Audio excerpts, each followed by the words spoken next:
Akala ko 35 eh. Lagyan ng busis.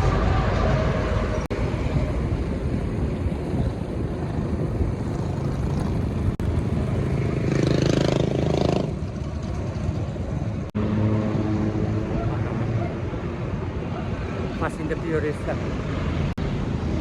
Nakatingin ako sa kanya, hindi siya nakatingin. Matuto kayo nun. Mga pamotor ang gamit nyo, bike, 4 na gulong. Lagi kayo lilingon.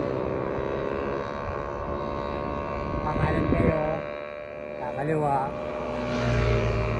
May certain na gagalaw kayo sa lane nyo. Lagi nyo ugaliin lumingon. Tingin sa likod. Baka nakakaabala ka. Tatabi ka ng konti.